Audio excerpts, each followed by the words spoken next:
Come on now, bro. All these pound-for-pound fighters are too scared to fight me. They need $200 million to do it. I got $200 million for you. I'm fighting Jake Paul. Pussy. Talk about it. You're fighting the best fighter in the world. You better be taking it serious. You know, that goes to show, you know, how serious he's. Terence Crawford has completely changed his tune on Jake Paul's place in boxing. Now seen as a possible replacement opponent for Tank, Crawford says he'd take the fight if the conditions are right. This marks a big shift from his earlier stance, when he dismissed Jake as unworthy of sharing the ring with real pros. Back then, Crawford criticized Paul as a YouTuber cashing in on fame, mocking the sport, and skipping the years of hard work true boxers endure. He even likened Jake to a circus act, turning boxing into entertainment instead of genuine competition. But with the prospect of a massive payday, it seems Crawford's outlook has evolved. He can punch with that right hand. Like, I seen him, you know what I mean, up close in person. Like, dude is big. He's not as slow as people think he is, and he can punch. You know, that's why a lot of people know, like, there's those times where, you know, him and Tyson. Crawford has completely changed his stance. Once he believed Jake Paul was bad for boxing, but now there's a tone of respect in his words. On Logan Paul's podcast, Crawford openly admitted that he was wrong about Jake. He said, "Yeah, he's really boxing." At first, Crawford thought Jake and Logan were just using their YouTube fame to make money, while real fighters who dedicate their entire lives to the sport earn far less. To him, it felt disrespectful to boxing and to those who built their careers through years of struggle. But now, Crawford acknowledges that Jake Paul has proven himself as a legitimate boxer, earning not just fame, but genuine respect from those who once doubted him. Because check this out, Tank ain't gonna lose this fight. Hell no. Hell no. Tank ain't losing this fight. Too many holes. Man, Jake don't have enough experience. Yeah, man, this gonna be taking candy from a baby. You know, Jake is missing the rules. See, this is what happened when you don't grow up in the game. When you don't grow up in the game, man, at a young age, this is what happens, you know? Crawford's change of heart came after he saw Jake Paul's dedication up close. He realized Jake wasn't just playing at being a boxer, he was training like one. Crawford admitted, after watching him and seeing the seriousness he's putting into the sport, "I was like, this dude is getting better." That's not praise Crawford gives easily. Known for his perfectionism, undefeated record, and sharp attention to detail, he doesn't hand out respect lightly. So when a fighter of his caliber admits that Jake Paul's progress is genuine, it signals a real shift. He's not calling Jake an elite boxer yet, but he's acknowledging that the work and growth are undeniably real. Ryan Garcia fights for DAZN, and Jake Paul fights on Netflix. I mean, that's pretty much the bottom line. Golden Boy has a contract with DAZN. Ryan Garcia has a contract with Golden Boy. And that's just the way it is. I mean, this is business. You know, Ryan Garcia's probably going to want to rant saying, "Oh, you're keeping me from making money and this and that and fighting." No, you have to go by the law, by the rules. Ryan Garcia remains under contract with Golden Boy Promotions, and as Oscar de la Hoya explained, that's simply business. No one is stopping him from fighting, but legal obligations must be respected. Meanwhile, Crawford's perception of Jake Paul shifted after witnessing his fight against Ryan Borland in Puerto Rico, where Jake scored a clean knockout. Crawford, who was there for a boxing convention, admitted he was surprised, saying, "I was sitting there thinking, this dude can really hit with that right hand." Though he acknowledges Jake isn't facing top-tier opponents yet, Crawford sees real progress and considers these bouts meaningful stepping stones in Jake's ongoing boxing journey. Like, the influencer world would be the most lucrative thing for my career, and I think I was the only one who actually wanted to do it, and actually wanted to go all the way, and that's why I set the goal for myself early to become a world champion, set the bar extremely high. Crawford has admitted that he now sees Jake Paul as someone genuinely putting in the work rather than trying to skip the line. He's not pretending to be ready for elite names like Usyk or Canelo. Instead, he's taking on opponents that make sense for his current level and improving with every fight. A lot of people just want Jake Paul to fight Alexander Usyk, Crawford said. But no, you have to work your way up. Watching Jake live gave Crawford a whole new level of respect, a major shift from when he used to roll his eyes at the mention of Jake's name. Now, not only is he acknowledging Jake's growth, but he's also open to the possibility of stepping into the ring with him, especially with GervontaDavis possibly out, leaving the door wide open for that showdown. Kidnapping, all sorts of crazy stuff, guys. If this is true, I just talk about just fumbling the bag, one of the biggest financial opportunities of his career, and he's about to ruin it. It's being reported that Jake's team is offering Ryan Garcia as a replacement. When Crawford first heard about the idea of Jake Paul fighting GervontaDavis, he called it crazy, and honestly, he wasn't wrong. The size difference alone makes it one of the wildest matchups imaginable. Jake's a cruiserweight walking around at 200 pounds, while Tank fights at 135. Still, Jake never backed down. In a Netflix interview, when asked about Crawford's crazy remark, Jake agreed but doubled down on the fight's appeal. "Yeah, this fight is crazy," he said. "It's two of America's biggest names in boxing, and it's a 50-50 matchup because of his skill and experience. But my size is the equalizer. That's what makes it amazing. Nobody knows what's going to happen." This footage. Look at Tank. Now, if you know what you're looking at, the guy must be around 150 right now, 153, something like that. And you can really tell when he's sideways. When you look at him sideways and see the depth. See, from the front view, you can't really tell. But when he turns sideways, the guy is a wrecking ball. He's literally... Classic Jake. Confident, calculated, and always selling the moment. Then came the question that really shook things up. Would he fight Terence Crawford? Jake didn't hesitate.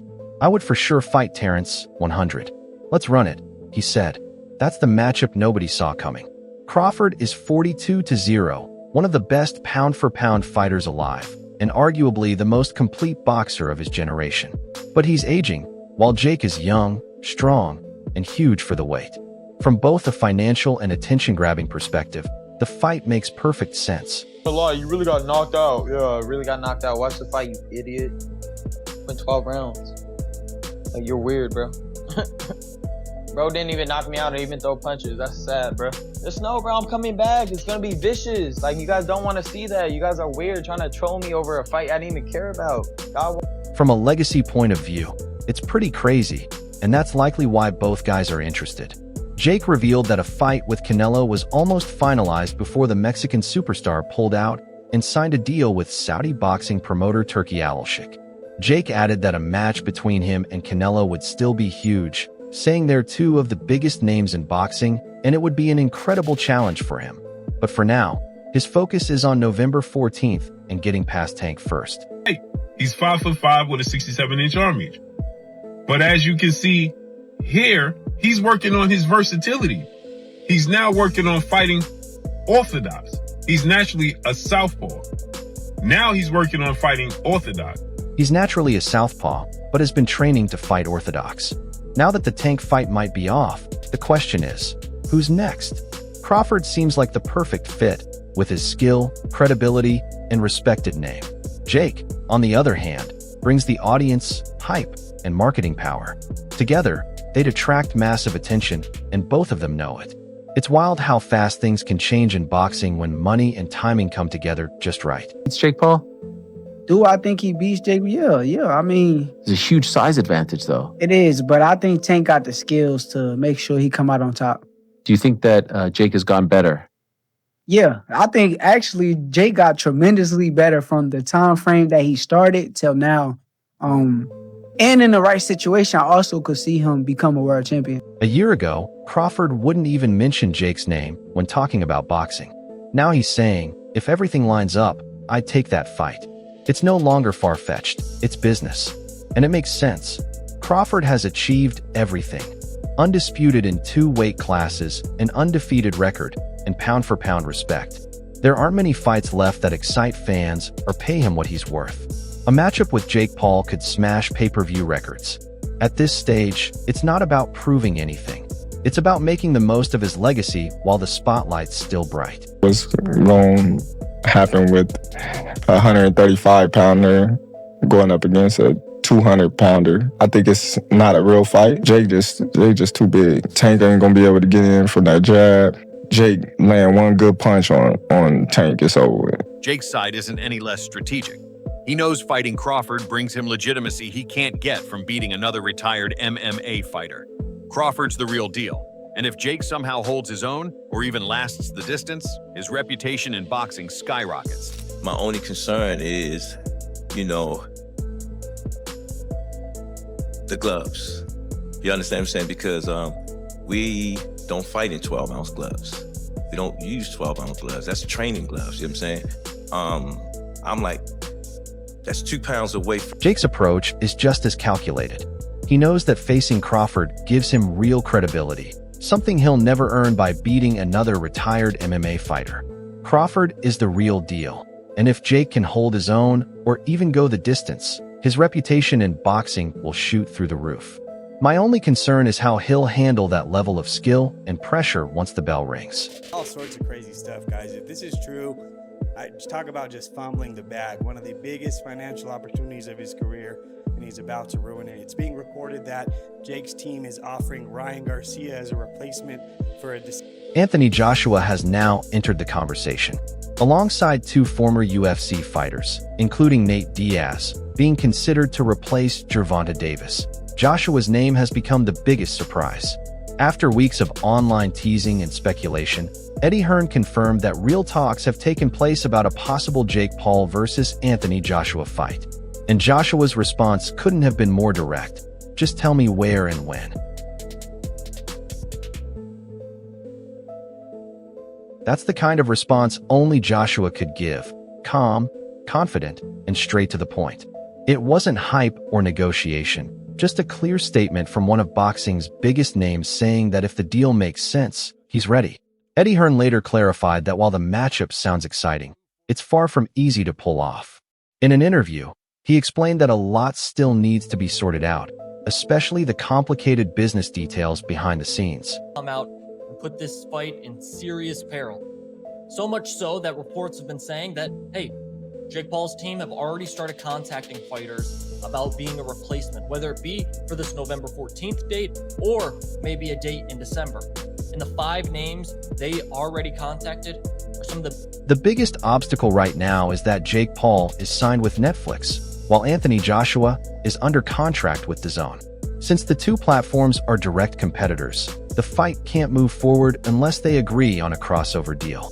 Without DAZN's approval or a partnership that satisfies both sides, the matchup can't go beyond talks, Hearn explained. Marketing genius, but when it comes to people that picking whose fights, I can't get my head around it. If Tank hits him clean, he's going to sleep. He'll have a lot of smoke blowing up his backside by his coaching team and people like that, but when he gets hit for real, 10-ounce, well, I'm told it's 16-ounce gloves now, it's like an exhibition. Right. I'm told it's big gloves and head guards, he's gonna need. Here's where things get serious. Hearn revealed that he's already spoken with Jake Paul's manager, Darian, about the potential fight. This isn't just fantasy talk anymore. Real discussions are taking place.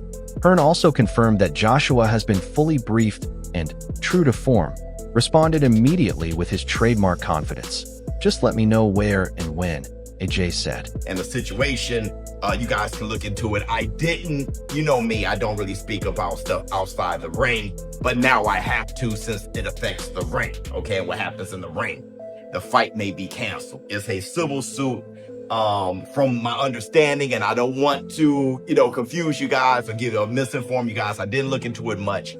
Tank is a natural lightweight, while Jake weighs close to 200 pounds, so their matchup was always more about spectacle than logic, but it had fans buzzing nonstop. Now that the Davis fight seems unlikely, Jake's team is already looking for a new headliner to take that spot, and Jake didn't hesitate to confirm it. Speaking to Sky Sports, he said talks about a fight with Anthony Joshua are completely real, adding, "Our teams are already in discussions and working to make it happen next year." We know it's early. Less than 2 weeks, no fighter is going to take that. There will be no fight if it isn't Tank Davis on November 14th. As this moment, there has been no cancellation, but it seemingly is in the direction of Tank Davis not fighting Jake Paul on the 14th. So no fighter, legitimate fighter, is going to step in on 2 weeks' notice. Jake, being Jake, didn't hold back. He said, "It would be fun to take on Anthony Joshua after this fight. Take a massive risk, a massive challenge, and step into a fight where no one thinks I have even the slightest chance of winning. That excites me." Classic Jake Paul, pushing boundaries and selling the impossible with total confidence. He knows exactly how to grab attention. A fight with Joshua would be one of the biggest boxing events of the decade, but also completely wild from a competitive angle. Joshua stands 6 feet 6 inches, weighs 250 pounds, and is an Olympic gold medalist and two-time unified heavyweight champion. Jake, despite improving fast, is still a cruiserweight with fewer than 10 pro fights. But his fearlessness in chasing big moments is exactly what keeps fans watching. Tort would be there's such a big weight discrepancy there, right? That's what some people... Yeah, but I'm pretty sure Tank probably sparred like heavyweights or light heavyweights and things like that. Damn, so really? It's probably nothing that he never seen before. I'm pretty sure Jake never fought nobody that little. No, it's good. So that's the fascinating part about it. I feel like it's more like so harder for Jake. Not everyone's buying into the Jake Paul buzz. Former UFC champion Michael Bisping had plenty to say about Jake's next move, and he didn't sugarcoat it. On his YouTube channel, Bisping said he feels no sympathy for Jake as he scrambles to find a replacement for GervontaDavis. He pointed out what many in the fight world have been thinking, that the only real reason people cared about the Paul versus Davis fight was curiosity. Fans wanted to see how Tank's skill would stack up against Jake's size, but without that matchup, the excitement just isn't the same. Paul versus Tank Davis November the 14th fight is off. The Jake Paul team have now reached out to Anthony Joshua, Floyd Mayweather, Ryan Garcia and Edgar Berlanga to replace Tank Davis, who is being sued for assault on his ex-girlfriend. Bisping also highlighted what's been frustrating traditional fight fans for years, Jake Paul's choice of opponents. Every time Jake steps into the ring, people question how legitimate the matchup really is. He's beaten retired MMA fighters, aging boxers, and names well past their prime. It's entertaining, sure, but not top-level competition. And while Bisping acknowledged that Jake has definitely improved, he still doesn't believe Paul would ever face someone genuinely dangerous, like Francis Ngannou. Is this really the case? It has been reported by a couple of online periodicals, and if this is the case, then it says something about influencer, crossover and exhibition boxing. Because the reports are that the Jake Paul and GervontaDavis fight is light by 6,000 tickets. So, the Jake Paul versus Tank Davis fight scheduled for November 14th is officially off. Jake's team has now reached out to Anthony Joshua, Floyd Mayweather, Ryan Garcia, and Edgar Berlanga as possible replacements for Davis, who's currently facing a lawsuit for allegedly assaulting his ex-girlfriend.